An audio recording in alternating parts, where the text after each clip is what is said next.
Welcome to the Dirt on the Past, the Museum Edition, a YouTube and podcast program of the Extreme History Project, which explores ancient and historical topics relating to artifact collections from the Museum of the Rockies right here in Bozeman, Montana. At Extreme History, we explore the good, the bad, and the ugly about our human past because, let's face it, history isn't pretty.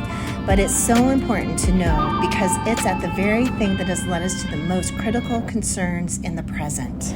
So join me, Nancy Mahoney, and me, Crystal Alegria, as we talk to archaeologists and historians who have been digging in the dirt and in the archives and in museum collections to uncover fascinating histories that are relevant to today's issues and can help us move forward with a deeper understanding of the past. Hey everyone, welcome back to the Dirt on the Past. It has been a while since we've been here, right, Crystal? It has. I know, and yeah. we don't even have time to banter today. So we don't. Probably next time. Okay. But it's been a while, and we're super glad to be back in the studio with Ashley. So welcome to this month's, I don't know how many months edition of the show. Yeah. I'm Nancy. I'm Crystal. And we are the co-hosts of the Dirt on the Past. So this week we're recording at the Museum of the Rockies in the EL Weekend Digital Learning Studio, which we're so excited to still be using. But around us is going on some amazing remodeling. A whole new hall is going in with the Montana State dinosaur. Is that what you said, Ashley? Maiasaura. Sora or not Sora? Sora. Sounds kind of feminine. That's cool. Oh, yay! I picked right up on that, right? Okay. Yay. And it looks awesome. And then there's this underwater thing that they're doing where you feel like you're underwater walking in the room, and that thing I think is in the new Jurassic Park videos. So I'm not even going to try to say that. So that is super cool, and you should come here because they'll teach you how to say it. So that's awesome. July 1st is opening. You can come before that, but you won't get to see the new stuff. Right. So that. Okay. So we're in our beautiful digital learning studio here, and just a reminder, in addition to listening to us on a podcast, you can also watch us recording on Extreme History's YouTube channel. So look for us there.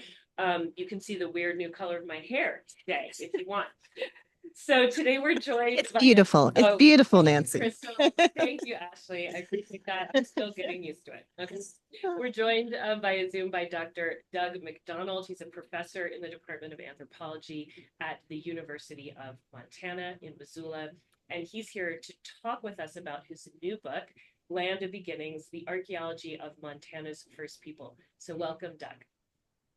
Hi, Nancy and Crystal. Good to see you guys. It's good to see you at the Montana Archaeological Society meeting a couple weeks ago, and was able to give you both copies of the book so you could check it out. And I guess you didn't find it so awful that you just didn't want to do this. That's good. Gosh, no. Oh, it was so good. So good. Seem to be on a regular output of new books lately, which has just been wonderful for Montana archaeology, not only for those of us who love it and teach it, but I think for other people who just have an interest in it. Very readable, wonderful resource. Yes. So excited to talk about it today. So good to see you at the Montana Archaeological Society as well. It was such a nice event. It was such a great gathering of Montana's archaeological community, and I look forward to it so much every year, and I'm so sad when it's done. So it was really fun to see you and so many others there. And a good place for us to find new podcast content. Yes. So we have a whole list of new people to interview, and you're first on the list, Doug. Right. Yeah. You are now the head of the education. Yeah. Yes. So I'm the head of the education committee for the Montana Archaeological Society meeting.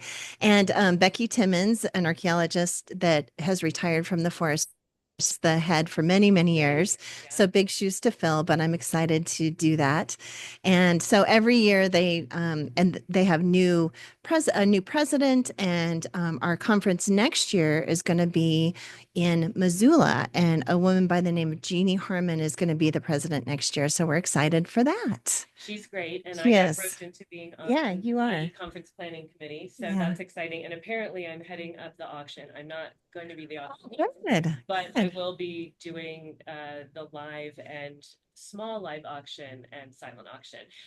So Doug, we like to start off our podcast by telling our listeners and viewers a little bit about our guests. So I'm going to dive into that first.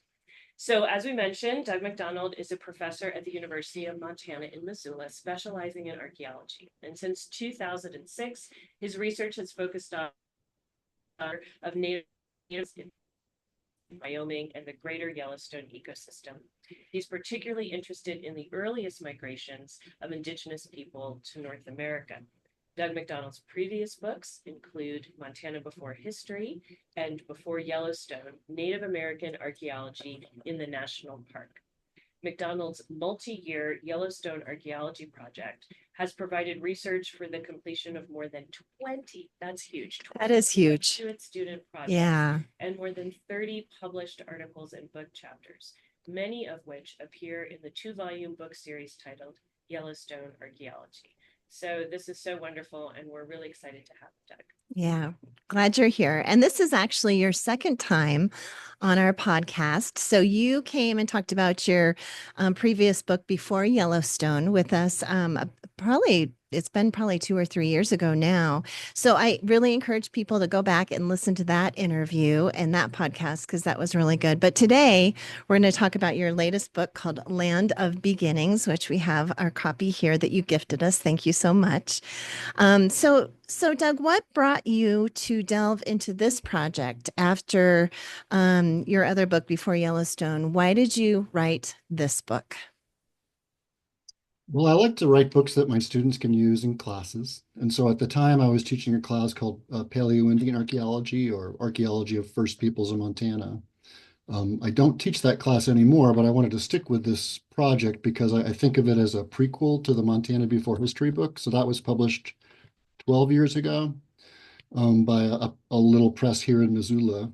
And this new book, Land of Beginnings, was published by the Montana Historical Society. And I just the Montana Before History book did not do a good job in presenting the migration of Native Americans from Asia information. It really, if you look at the Montana Before History book, it only has a page at the most of that migration. So the Land of Beginnings book is a prequel of the Montana Before History. So it tracks Native Americans on their journey from Asia, starting as early as 30,000 years ago through Beringia down Pacific and ice-free corridors over the Rocky Mountains to get to Montana. And so that's the big issue is which route Montana first Americans took to get here to Montana. And so the book tackles that question, which the Montana Before History book didn't very well. And so the other thing I wanted to say is that I really want to thank the Montana Historical Society for publishing the book.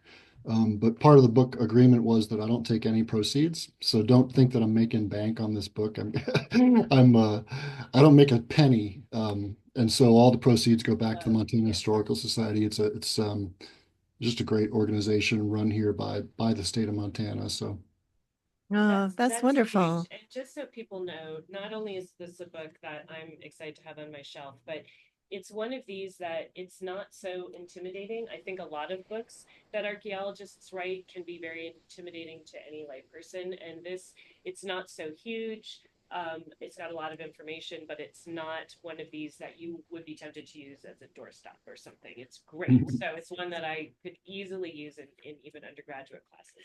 And also really accessible to the public. So, and you write about that too, Doug, that was one of the reasons you wrote this is for the public to interact with it and to use it and to read it and to learn from it, because it is some of this research in these journals and other places is really daunting. So it's nice to have archaeologists writing for the public in an accessible way so that, anyone can pick up this book and read it and understand this research. So yeah. It's that intermediate going beyond the headlines of what's in the news of if something gets out there, but then not having to read the original articles, which can be hard to access. Yeah. So Doug, let's go to the heart of your book title, which is a huge topic and a lot of data and some of it very much more recent. We know there are, and for maybe those who don't, 7 reservations in Montana today, which are occupied by, I think, 12 federally recognized tribes. So those are the people that are here who are Indigenous, but that's an artifact of recent history and millennia of occupation and migration and all of that. So to start off on this quest to know more about really who the first people were in this region, can you give us, just to start us off, the elevator pitch version of where the first in this region of what we call Montana came from? and just a little bit on how we know what we know today.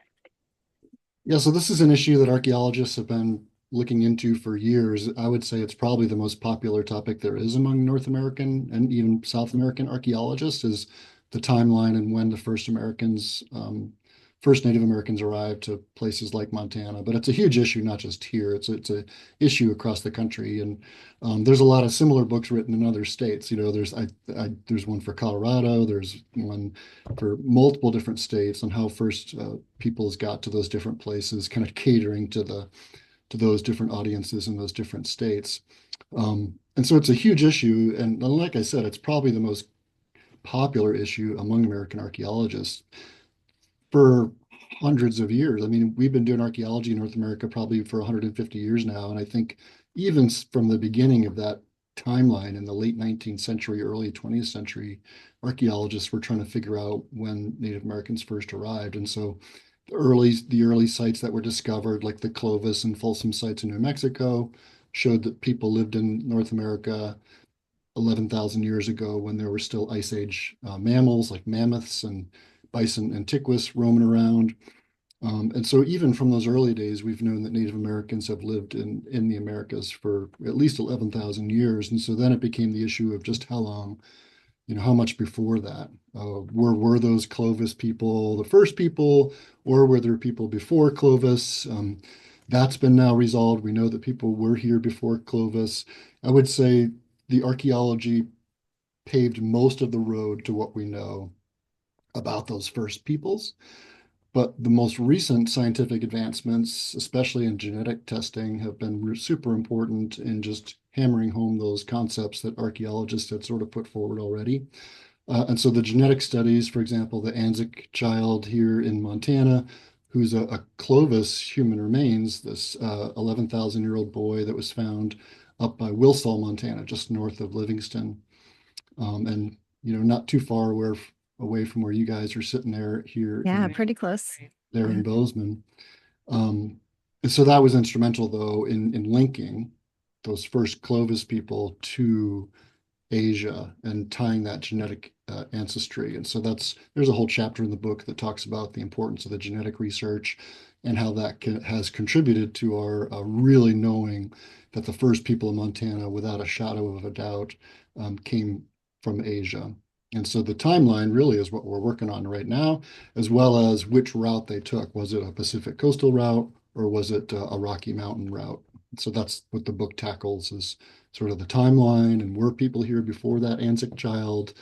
If they were, how long before? Or if not, was Anzick first? And so those are the two issues, the timeline as well as the geography of the migration. Okay, so let's kind of continue this conversation and talk a little bit about those two routes that you just mentioned. So, well, I'll just let you talk more about that. So what Yeah. are you saying that I know we have a lot of evidence now for people coming down the coast. Some people talked about the Kelp Highway, that Pacific coast, and there's some evidence along the coast that we have, and then some on that west coast of North America, and even some sites that are probably underwater. We know much later we have this land route where we would have had the two ice sheets sort of start to melt, and there would have been so the issue for Montana is, was it a coastal route and then a migration eastward below the glaciers, or did people not come through until we had that division of those two ice sheets that were covering so much of northern North America? That's right. So that's the main issue that the book deals with is whether those first peoples came down the Pacific coast or down the Rocky Mountain front. And so that was called the ice-free corridor because it was a pathway between the Cordilleran and Laurentide glacial ice sheets that existed at that time. So in Montana, until about 11 or 12,000 years ago, there was a gigantic ice sheet that came down just a bit below the high line, that route across northern Montana there. If you go just a little bit south of that, that was still just a glacier. But by about 12,000 years ago, there was a route that people could have taken down from Alaska to get walking pedestrian mobile hunter-gatherer peoples these first Native Americans could have taken. But that's kind of the key date is 12,000 years ago. So that ice-free corridor wasn't open before that. And we know that because of fossil remains of animals, as well as the archaeology human evidence in the ice-free corridor. It doesn't start until after 12,000 years ago. And so, and the geology feeds into that as well. The geologists have looked at that and dated it. And really that 12,000-year-old date is pretty firm and looks really good. And that's been the subject of debate for years and years, but it seems like that's an issue that's been resolved. So that's a pretty good date. At about 12,000 years ago, that ice-free corridor could have been open. So the book looks at some sites in Western North America that predate 12,000 years ago, right? So we have Paisley Caves in Oregon, where they found human coprolites or poop that date to 12,300 years ago. So if Okay. people were living in Oregon 12,300 years ago, and the ice-free corridor, that inland route across down along the Rocky Mountain front from Alaska to Alberta to Montana, if that wasn't open until after 12,000 years ago, well, then they must have taken a different route. And so these days, I think most archaeologists agree that there were people in North America and South America before the ice-free corridor was open, before 12,000 years ago, maybe as early as 13, 14, maybe even 20,000 years ago. Now with more and more of these very old sites becoming discovered. And so, but that doesn't mean the first people to Montana Yeah. were before 12,000 years ago. We have to figure out that piece of the puzzle. So you have sites in Oregon that are older than 12,000. There's a mastodon site called the Manus Mastodon in Washington State that's over 12,000 years ago. There's a site on the Salmon River, not too far away from where I'm sitting here in Missoula, that dates to at least 13,000 years ago. That's called Cooper's Ferry. There's and even an older site now that people it's very controversial, and the book deals with the controversy of this a little bit, but we're still learning about whether it's legitimately 20,000 years old or not. But down in White Sands, New Mexico, there's a potential footprint of the first Native Americans walking side by side with like giant sloths and mammoths. Absolutely. It's so hard That to get your mind around, but they dated it twice now, right? Two different times. Yeah, so the dating looks pretty good. When I wrote this book, they'd only done the initial dating, and that's what Okay. became published. But I still was pretty optimistic about it. Yeah. Their creative dating methods were So so amazing. amazing. They assembled these, thousands and thousands, probably millions of pollen grains to date it, and it looks pretty solid. And people are starting to believe that that might actually be a 23,000-year-old site down in New Mexico. And so if that's the case, that's a whole new ball game. But the book introduces that site. When I wrote it and when it was published, it didn't answer the question necessarily because we didn't have these new dates on the pollen. But suffice it to say, and for the importance of Montana, is that people were definitely in Western North America before 12,000 years ago. So those first people that migrated from Northeast Asia through Alaska, it's almost certain that they came down the Pacific coast and were using boats and maritime technology. We also know they were hunting inland animals. The Manus mastodon is a good example of that they were hunting onshore mammals, those megafauna that existed at that time as well. Now, the problem is there really aren't that many sites along the coast because once those glaciers started to melt 12,000 years ago or so, it inundated the coastline and those archaeological sites that the people were living along the Pacific coast are now underwater. And so you have these kind of incredible scientific expeditions trying to do offshore underwater archaeology now to try to find those old sites that are hundreds of meters in the ocean, which is challenging, as you can imagine. So it might be a little while before we find those really early coastal sites. But one of the things we do know is that some of those early sites, for example, on the islands just off the coast of Los Angeles, California, there's what is it, Santa Rosa Island, I think is one of them, but it's Channel Islands is the name of the group, and there's a national park there, and you can take a boat over, and even back 11,000 years ago, you would have needed a boat to get over there. So we know that those people were very sophisticated, maritime, coastally adapted people. I mean, they found different types of fish hooks. I think one of the sites in the Channel Islands has like 30 species of fish that they were really well adapted to that environment. And so I don't think there's any doubt that they were a coastally adapted people. Now, were those the first people that eventually made it to Montana? So if they did, they would have come down the Pacific coast, and then, the easiest routes would have been following like the Columbia River to the Snake River, then to tributaries that might have taken them into Montana that way. And so the Cooper's Ferry site on the Salmon River in Idaho is a really good example of that. That's probably the oldest site in Western North America now that dates at least 13,000 years ago. And that's the closest old site to Montana. So it's very clear that those people did migrate up the Columbia to the Snake, to the Salmon River, and certainly could have then kept going up to places like Montana. Now, the problem is, do we have archaeological sites that old in Montana? That was the next question. So we kind of the archaeologists have answered the question of when, more or less the timeline, but also the route of those first peoples to the Americas was certainly a Pacific Coast route, just based on the timeline and everything that we know about those early sites compared to the opening of the ice-free corridor. Now, what we don't know, and what the book deals with, is whether those are the same people that eventually made it to Montana, or did they come down after 12,000 years ago down the ice-free corridor to get to Montana, or some combination. So that's kind of the other issue is, yeah, we know people were in Oregon and Washington, California, even all the way down into South America before 12,000 years ago, but we're not sure if people were in Montana before that point.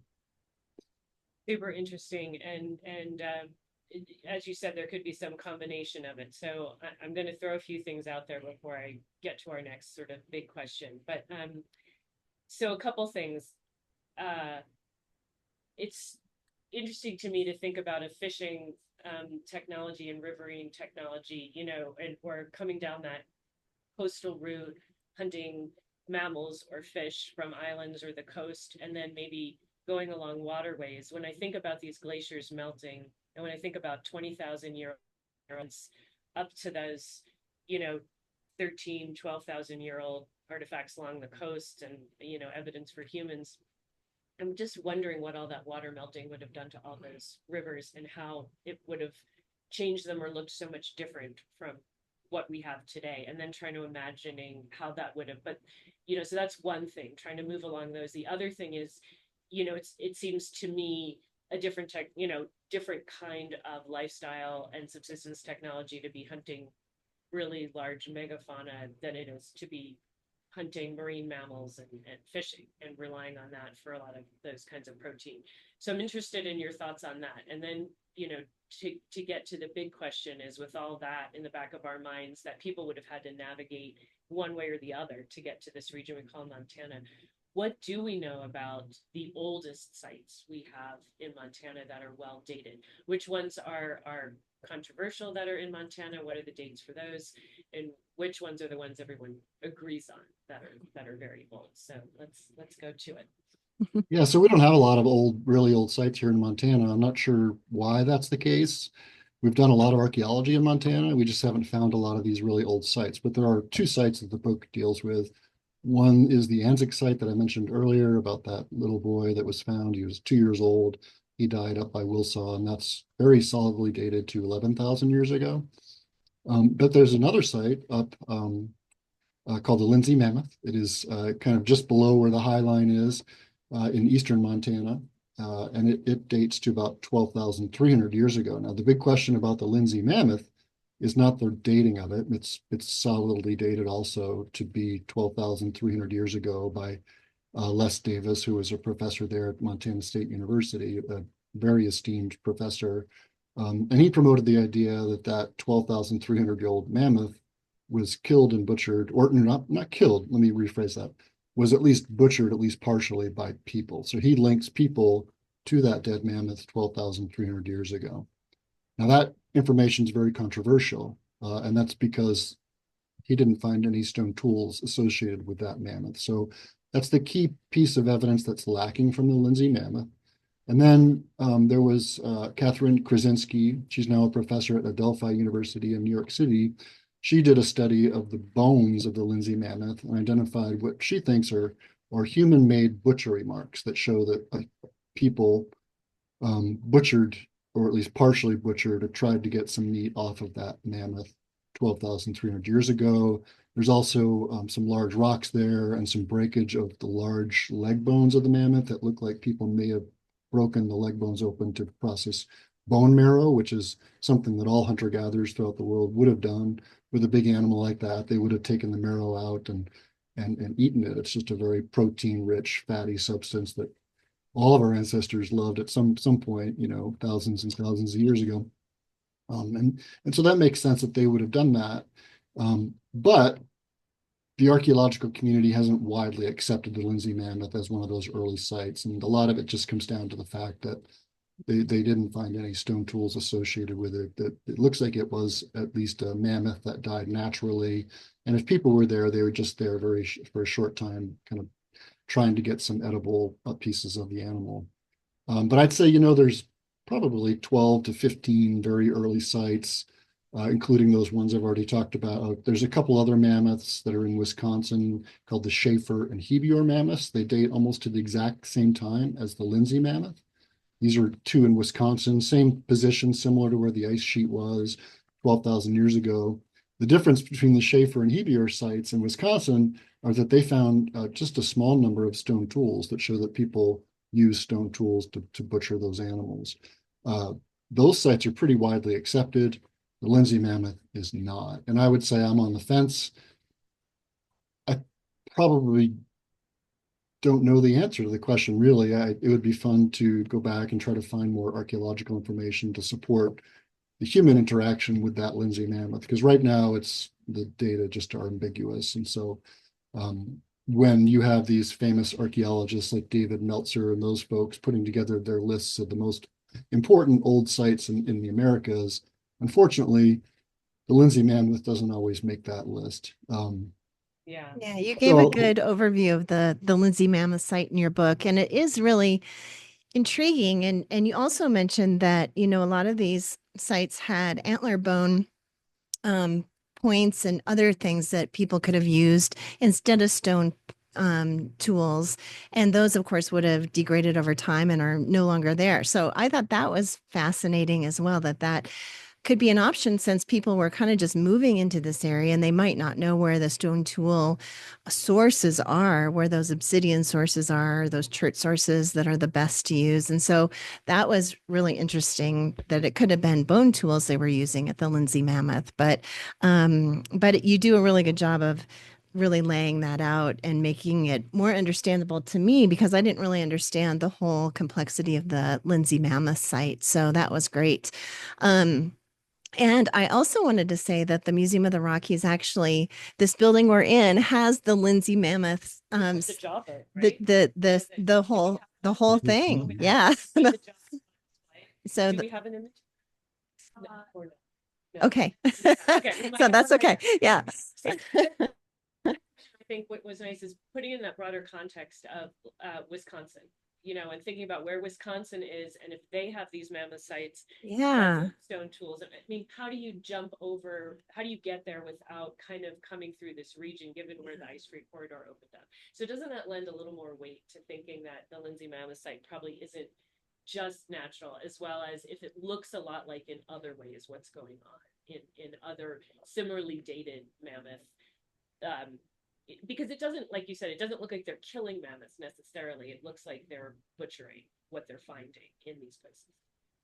That's a really good point. And I think, using those early sites in places like Wisconsin does provide a lot of credence to the idea that proves the point of a Pacific Coast migration than an inland migration, because those do date to older than just about 12,000 years ago. It's theoretically possible, because they are right around 12,000 years ago, that even those people could have come down through the ice free corridor, but it would have had to have been, pretty quick after they were exploring the ice free corridor from Alaska, from that north end, and made their way pretty fast to get down to places like Wisconsin. So it does make more sense. You're right, Nancy, that was a Pacific Coast migration and then coming up the interior. Now, it's not even out of the question, if we do have the site that's over 20,000 years ago down in New Mexico, there's another scenario, not even using the ice free corridor at all, but a Pacific Coast migration down the Pacific Coast, and then not using the Columbia River necessarily, but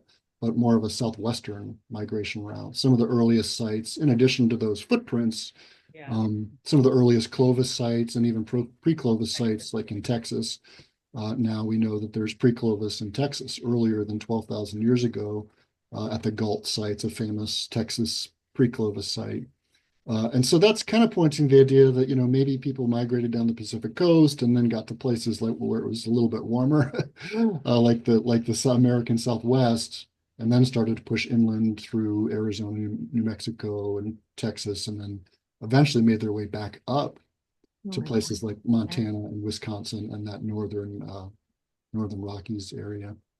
So Yeah. it's very complicated, and I hope I explain that in the book because the big takeaway and the thing I say at the beginning of the talks that I give about this is that I don't know the answer. And that's exciting for our students. It's exciting for other archaeologists because there's still a lot of questions about this, and I don't know. This book does not give you the answer.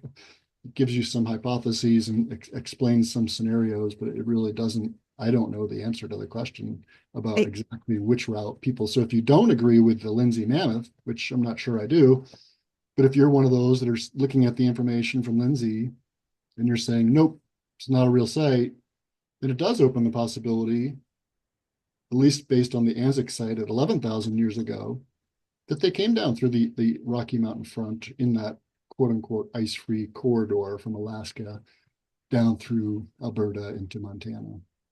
And so that's still possibly how those first people migrated. And now it's also possible that both routes were used, or even that third route from the American Southwest. And so I think it's probably once we learn more and more, 30, 35 years ago when I was in graduate school, I thought we would have known the answer to this question, but we really don't. And so it's kind of exciting that there's still a lot of information out there to find about early sites for young archaeologists. After my day, I'm not sure I'm going to be the one to solve the problem, but I, it's yeah. exciting for students. It is, you as a student coming into anthropology, archaeology, you think, oh, everything's been figured out, everything's been found, we know the answers to all these things. And that is what is so intriguing is that we don't know anything really. We're just kind of trying to figure all I this feel like stuff we can out. answer, Yeah. but ask much more interesting Yeah. questions. I Yeah. have much more fun teaching it now to students by saying, here's what we do know, and here's what we don't know to answer the question. And it does feel like there's going to be some combination of archaeology and genetic data, because I think, what we knew about Anzick from the genetic studies is that young boy's parents had DNA that seemed to be ancestral to all these populations in Central and South America, not just necessarily those in North America.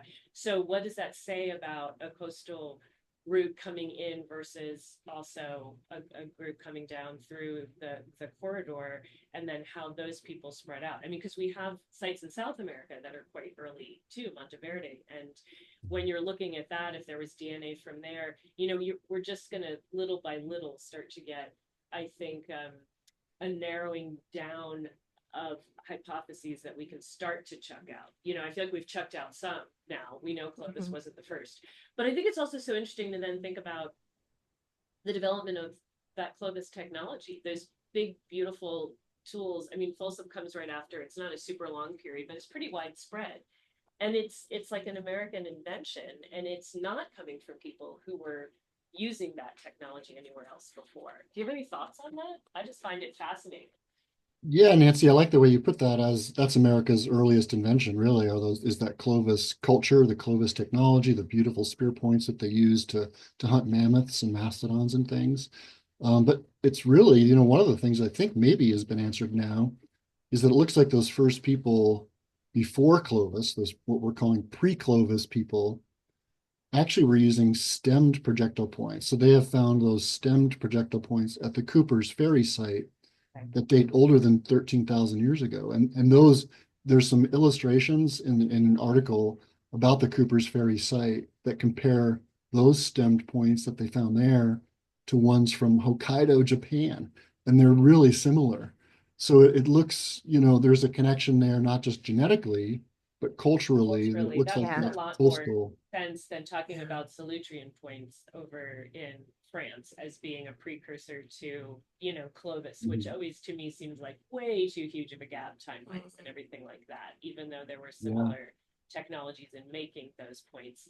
But so stemmed points, and then somewhere along the way, this new technology develops, and it seems quite widespread, which makes me wonder about how often were people moving around, and if there were multiple waves of migrations down the coast, how were these people interacting or moving around with each other? That Clovis technology, use of these giant cores, moving them around, sometimes stashing them, these common behaviors that we're seeing over such a vast region in a land that until those people started coming here, there weren't humans, on it. So who knows what those animals were like when they encountered them? Because this is my other thing. Christmas rambling, but I have you here, so I'm going to ramble at you. So my husband's from South Africa. So African elephants are so scary, and you don't really want to hunt them. They're going to trample you. They'll turn your car over, whatever, if they get a little pissed off. Asian elephants, much easier to get one domesticated. They're just have sort of a different personality, docile. So I was thinking about mammoth, mastodon, whatever we got. Sort of, do you think there would have been something about them having been here without a lot of humans that might have made them less like African elephants, a little bit easier maybe to get near? I mean, I asked this to Craig Lee, and he's like, what do you think? People were riding them, Nancy? And he's like, I don't know, just saying, like, there could have been something about, we hear those stories when humans arrive in places where the animals haven't had human hunters and predators constantly sort of encouraging that adaptation to be more defensive or more, I don't want to say like violent in their reactions or whatever, but I've said enough. You can respond to that. Yeah, so one of the other big mysteries of that Clovis time period is the extinction of those big animals, and whether or not Clovis people, with their innovative stone tool technologies and beautiful, one of the most advanced stone tool technologies anywhere in the world, contributed to the extinction, and how much did they overhunt them? And there's not a ton of evidence that says so many animals were hunted that it caused their extinction. We know that they really like to hunt mammoths. I mean, that seems pretty obvious. And it looks like those Clovis people also like to hunt horses and camels. So I would say if there's three species that maybe humans contributed to the extinction, it's probably those three, because those look pretty popular. But we do know that one species of animal survived that whole extinction event, and that was the bison. Bison antiquus thrived. So that's one of the big mysteries as well. This particular book doesn't deal with it. The Montana Before History book talks about it a little bit and picks up after 11,000 and deals with that extinction. But I think more and more these archaeologists are thinking that humans played a role in the extinction that occurred at that time, but also it's the glaciers melting, the warming climate, the changing climate, for whatever reasons, that climate was changing very substantially, that led to sort of an abrupt change in the extinction. Now, what we also know now, which we didn't know maybe 30 years ago, was that it was not a sudden extinction event. It wasn't like all of a sudden, one of the hypotheses is that a meteor impacted the northern hemisphere and might have caused somewhat of a more instantaneous extinction. But Eski Willerslev, who did the genetic study at Anzick, has also done studies of just dirt in places like interior Alaska, and have found evidence that, well, there's mammoth DNA that dates to like 8,000 or 9,000 years ago. So it's more likely that it was a gradual extinction. And we even know that, way up in the Arctic Circle, there were mammoths living until 4,000 years ago. So it looks more like it was gradual, and maybe in isolated circumstances, the ecosystem couldn't support those big animals, especially when humans arrived to maybe put the nail in the coffin, so to speak, for those species that were already sort of on the edge. So tons of really interesting things about that time period that attract the attention of archaeologists, and mysteries. Yeah, so many mysteries, so much still to figure out. But I love, maybe the mammoth was more like the Asian elephant then. I don't know. Maybe it was yeah. Sites, I think, in Ukraine where they've used mammoth bone to construct huts to live out of. So there's a couple of they look like round huts, and the archaeologists have found and then done some reconstructions. And I don't know how much that's been mucked with, but I've seen what they've uncovered archaeologically. And nobody seems to have been doing that anywhere in North America, where they're really using these massive resources, these bones, to create anything to live in during a cold time period or anything like that. So just I'm different. having a hard time hearing you, Nancy. I Oh, can hear sorry. Crystal fine. Okay. Yeah, no, they were definitely using the bone and the ivory to make tools. In fact, that mammoth at the Manus site in Washington, they know it was killed by a projectile point that was made out of mammoth ivory. So, or Yeah. mastodon in that case, but Right. elephants. Yeah, they had. And I I know it think was your idea that the animals weren't used to people makes total sense, and would have made them easier to kill, because they're like, what is this little guy going to do to me, you know? Right. right. Interestingly, too, I just feel like whenever I teach about sort of that upper Paleolithic period in Europe, you also get really burials, which we don't have here, where people have so much ivory made into beads that was attached to clothing. Just really different cultural adaptations to mammoth or mastodon resources, you know, making huts out of them or making all these beads. We just don't see as much in terms of the cultural remains of those things, even though you have very similar animals. So just fascinating for me to always sort of look more broadly. But I'm going to toss it to you for the next question. Yeah. So we've talked a little bit about the Anzick site on this conversation today, and we talk a lot about the Anzick site in this podcast because it's such an incredible and important site. I think I kind of just gave away my question. But Doug, what's the most important archaeological site in Montana, in your opinion? Yeah, for you. Yeah, no, it definitely is the Anzick site. There's no doubt about it. It's Montana's oldest site. If you disregard the potential of the Lindsey Mammoth at 12,300 years ago, the Anzick site's 11,000, and so that's the oldest site, and it's also the only location where Clovis human remains have been found anywhere in the Americas. So it's very unique and provides that genetic information to link it to Asia. And then like Nancy said earlier, it also links it to all other Native American groups in North and South America as a genetic changes over time led to all these other populations. So Doug, before we go on, can you just give an overview of the Anzick site for those folks who are just listening and don't know exactly what this archaeological site is? Yeah, so in the late 1960s, two gentlemen were excavating a hillside in Wilsaw, Montana, and they were scraping away at some sandstone rock shelters to get gravel for a parking lot there at this public school. And that's how a lot of these really important sites are found, not by me, not by you all, not by professional archaeologists. Most of the really famous old Native American archaeological sites are just kind of serendipitous ranchers and people doing other stuff. And they're like, oh, wait, what happened? So these guys, when they were excavating that hillside, found the human bones fall out of the hillside and associated stone tools, about 100 stone and bone tools, including Clovis points and bone, probably elk antler bone tools there as well. It was all covered in red pigment, red paint. They made the mistake of taking this stuff back to their ranch garage and washed all that red paint off. That's unfortunate, but they would have assumed it was. You know, you can't really blame them. It was like 1967 or something. Yeah, they had no idea.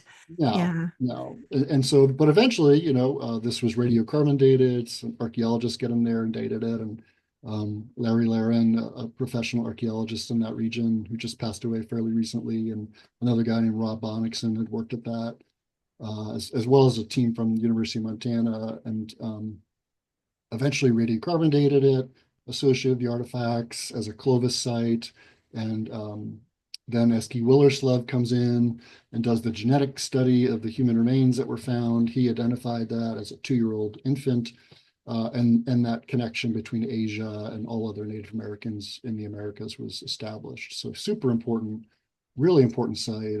And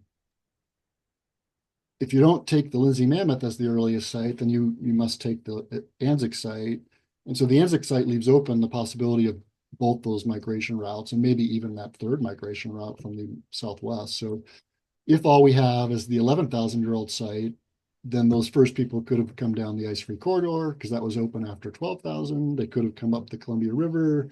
They could have come up even from the American Southwest. So, but that's why the Anzick site's so important. And so it did put the final nail in the coffin about the origins of Native Americans too, especially Montana Native Americans in particular, because you did have these other migration scenarios, like you had mentioned earlier, like Solutrean Europe as a possible migration route, and the technological similarities between Solutrean stone tools and Clovis stone tools. And the Anzick site really busts that wide open and doesn't provide any support for that concept. Right, right. So does the genomic data they try to do kind of a molecular clock thing. Do they put the split between what we have for Indigenous American DNA and Siberia or something Asian at around 30,000 years ago, somewhere around that far back? Because, that's quite a bit of time to think about people moving towards the Americas and sites that we don't have in that gap between even the footprints, if those are right. So I'm just so interested to think what we may find, because to me, it's a big parallel with in paleoanthropology, geneticists with even early mitochondrial DNA saying they thought we'd find mitochondrial Eve, or sort of the origins of modern humans on the African continent around 200,000 years ago. And we didn't have anything for a long time in that gap that looked like an early modern human. And it took a lot more searching till we found fossils that did indeed corroborate. And it's so great when you have the converging lines of evidence. So I'm just interested to see, if what the geneticists are doing using, same and even better technology now is saying to us, look, there could be a lot more out there. And as you're saying, underwater archaeology, that's going to be along the coast, such a crucial piece, but so much work, much work, a lot more younger people than us taking that on. But I want to pivot a little bit to talking about your collaboration and partnership with Indigenous nations, and how important that is. You start your book off speaking about the Indigenous nations that reside in Montana today. So I want to ask you a little bit about how you began those collaborations, but also why you began those collaborations. What did you hope to get out of it? What did the tribes that you work with hope to get out of it? So what are archaeologists and tribal nations trying to achieve from working together, and talk a little bit too about how the genomic research is really becoming an important part of that discussion too. Yeah, so if you ask most Native American people and listen to their elders about what they say about the origins of their people, they use that phrase, we've been here since time immemorial. That's a very common phrase that you hear from most elders that you would ever talk to about the first peoples. And so that kind of means forever. And what I always tell my students about that is that, the archaeological data doesn't support that idea that Native Americans have been here forever. But if you think about the slow migration, in that sense, they have always been here, because the here just moved a mile or two every year, literally. Yeah. So your grandfather, your grandmother, your aunts and uncles always lived here. And it's just that the here moved slowly. Yeah. And so it makes total sense that they would say Right. we've always been here. Right. And so I don't think that, you hear those things, and you might even see some archaeologists say, well, they haven't been always here, but if you think about it from that slow migration perspective, they have always been here. And then if you listen to some of the historical accounts of passed down from generation to generation among Native American tribes, and there's a couple different ones that I put in the book, it does kind of point to this idea that maybe there were at least a couple different migration routes used. If you look at the Blackfeet, it does look like they had to cross ice, and that there was a separation of populations, and that there was an ocean involved. And this was probably hundreds and thousands of years ago. And then if you look at, maybe contrast that with what Salish groups talk about and their origins, well, if you look at where Salish language speakers are today, Native American groups that speak Salish languages, they live in Western Montana and all the points westward, all the way over to the Pacific coast. And so they speak more about a coastal migration. And so they're not irreconcilable, I guess is what I'm saying. And there's a lot that archaeologists and anthropologists can learn from historical accounts from Native American people. And so the book deals with that a little bit. It doesn't go into it in a lot of detail, but there's still a ton of work that could be done trying to link some of those ethnographic, historical, Native American elder accounts to what we know about the archaeological record and find a lot of synergy between them. Yeah. And now there's a lot of work by Indigenous people about their own migrations, and we work closely with Shane Doyle, and I know he's been working with some of the Blackfeet and of course the different nations around the country to figure out some of this DNA research. And so now they're actively participating in this research, in this archaeological and DNA research as well, which is wonderful, because then they bring in these stories and these oral histories so much easier than a white archaeologist going into a Native community can do. So this research is really moving forward even faster because of that, which is wonderful. So it's great. Yeah. And Shane Doyle has been such a part of the Anzick child legacy and the repatriation of the Anzick child. So I'll just go back to that for a minute and say that at the, not the end of the story, but that Anzick 2-year-old child was rematriated, I'm just going to say, a few years ago with kind of spearheaded by Shane Doyle. So that's such an important part of the story as well, that little boy is now back resting in that place that he was in for so many thousands of years, and then has returned to that place, which is important. Yep. And, the old museum at the Historical Society in Helena, before they built this new wonderful building. So for those of you out there that don't know, the Montana Historical Society just constructed a beautiful new facility that'll be open this soon. I think this winter, they're scheduling it to be open to the public. Before that, they used to have their old museum just down from where the Capitol is in Helena.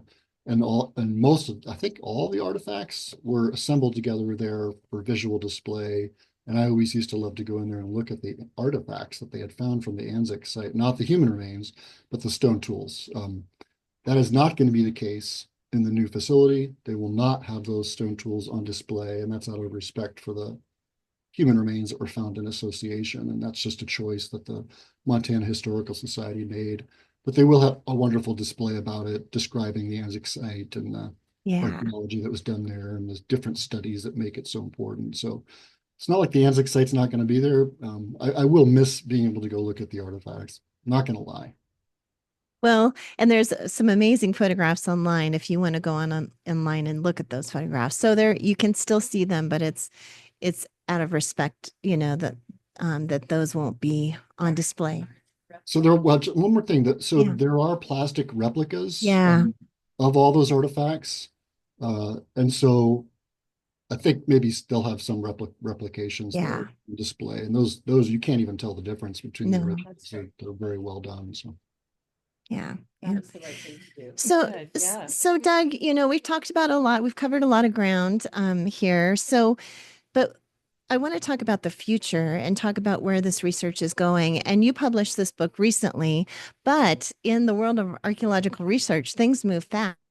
Have there been any updates that you would like to provide on some of this dating? And are there any, possible updates coming in the future that you know about with some of this dating and pushing this timeline back a little bit? You mean with DNA? Yeah, DNA or dating, archaeological dating or archaeological sites or all of the above. Yeah, there's so many archaeologists and geneticists working on this topic right now. Like just last week, there was an article published in Science summarizing a lot of the genetic data, putting it back 20, 30,000 years ago into those Beringian, Northeast Asian, Alaska populations, just confirming these ideas that we already kind of knew, but hammering it home and really coming to a better understanding of the timeline. since the book was published, or since the last edit of the book, before it became published, more data about the White Sands footprints. Like Nancy said earlier, I think, boy, that is looking like a 20,000-year-old site. And if that's the case, that's going to open up a lot of windows, and we're just going to have to dig deeper. Totally. I mean, Yeah. I thought 2 or 3 meters was deep enough, but maybe not, and so Right. I think more and more archaeologists are starting to dig below those Clovis deposits for sure, and trying to look for the older sites. And so other than that, I think the most recent old site was Cooper's Ferry. That's still in the news quite a bit, and they're still learning a lot more. That's out of Oregon State University, that crew that excavated that site. And that has changed a lot just in terms of how far inland we know those first people got. So there's going to be more sites like Cooper's Ferry, more sites hopefully like that, the credible footprints at White Sands. And the future is bright for understanding this topic in a lot more detail for sure. That's great. That's great. Well, and we did do an interview with uh, what was the gentleman's name that we did the interview with, Nancy, with the from White gentleman Sands? Yeah. Say it wrong, but he was one of the leads. He was not an archaeologist, but he was working more as a not a geomorphologist, but something like that, who was working on it. And he talked to us all about the dating. He was the lead author on the original publication. Yeah. And so we interviewed him, which was fascinating. We got some feedback from some people who were not sure about that after we had the podcast go live. And then I saw that they had they'd gone back, done more work, and then redated using different technologies, redating different materials. And to me, to come up with the same answer, with a whole different set of things, has been much more convincing. I think everybody felt a little more comfortable. So I'm with you. I'm feeling like it's looking good, and that's opening up a ton more questions. Just a lot. Yeah. Well, one of the things to keep in mind is that all these really old sites come under a tremendous amount of scrutiny. Oh, yeah. And so it's totally appropriate for scientists to step up and say, whoa, wait a second. There were some issues with how you dated those footprints first. But I give them so much credit for doing the pollen analysis and pollen dating, which I had never heard of before. It's just mind-boggling that they could assemble enough pollen to get a radiocarbon date for those, and those dates confirmed the earlier ones. So that's just part of the scientific process. And if I found a site that I said was 15,000 years ago, believe me, that site would be put under a tremendous amount of scrutiny, and there would be people saying, "Nope, sorry, Doug." It often takes, I feel like, over I mean, Monteverde, was just, they had to get a whole team of archaeologists to go down together before they would believe even just the younger of the two potential sites down there. How did people get there, before 12,000 years ago and inland, so I expect that there'll be these controversies, but who knew we could get DNA out of dirt, right? Okay, so there's a whole lot of stuff that keeps changing. We're starting to be able to push back DNA way into the millions of years with proteomics or something like that, proteomics, something that I can't pronounce very well. But again, I feel like these new technologies are super exciting. But before we finish, I just wanted to ask, do you know the oldest site sort of on the East Coast or the eastern US? Yeah, one of the things about the East Coast sites is that they're all somewhat controversial. I would say the best example of an early site is the Page Ladson site in Florida. Seems to be pretty widely accepted, and that verges on that 12,000-year-old time. Interesting. And again, I think that's got to say there was a coastal inland migration, and people seem, and who knows how far back that goes now, if we had people 20,000 years ago already inland. But I think it's super fascinating to if that site continues to hold up, what that says, because it doesn't necessarily look like we have good evidence for an Atlantic route. I'm still thinking from not at all. Yeah, there is almost no evidence for that. No, right, and no DNA. Dennis Stanford and Bruce Bradley proposed it 25 years ago, and they did a lot of had a lot of media attention for what I think are probably ethnocentric sort of reasons. In Yeah. all honesty, it was like, oh, maybe white people were here first. Right, right. But Sort of like that first version of the Kennewick man that looked like the guy from Star Trek. Yeah. Jean Picard. Jean Picard. Yeah. When they first reconstructed, everyone's like, oh, it's like an early Viking. No, Yeah. no. yeah, but since that time, there really hasn't been any data to come forward to support it. And so that's how the scientific method works. There also have never been any human remains, as far as I know, that are Paleo-Indian age back east. And so there's still a lot to learn about those migrations, and it doesn't rule out the possibility, even though that we don't have data to support that Atlantic migration, everything I have learned about people is that they're pretty ingenious, and Yeah. they can do things that we never gave them credit for. So I would not rule out the concept that maybe some people did make that route. What we do know is if they did, they don't have a genetic footprint anymore. And so either they were overwhelmed by the Asian Native American populations and whatever genetics that was just isn't present anymore. Or we also just don't have a very good set of data for human remains from that time period. It's just we have such a small sample of maybe 10 sets of human remains, and that's probably not sufficient to make a broad sweeping generalizations about population. So there's a lot that could happen back east that would give so us much more insight into that. So I don't rule it out, but we need to look at the data we have. And as of today that we're sitting here talking to each other, there is no real data to support that Atlantic migration. And I think you could explain it with what the data we have, talking about a western coastal route and then moving inland to the east. You explain it that way. You don't have to look to an Atlantic route. And as you said, there's no data. I mean, if someone did ever make it, like you said, they didn't last, like the Vikings that kind of for a little and then up and left. They didn't leave a genetic footprint. They didn't. Yeah, I would say the data actually supports what you just said, Nancy, because if you look at the timeline for Clovis, the youngest examples of Clovis are in Maine and Nova Scotia. They're like 10,600 years, 10,700. That makes much more sense coming across because we have older ones out west. Yeah, so it does speak to a western origin for Clovis and then a spread east, eventually making it up into the northeast. And so that's the complete opposite of what you'd expect.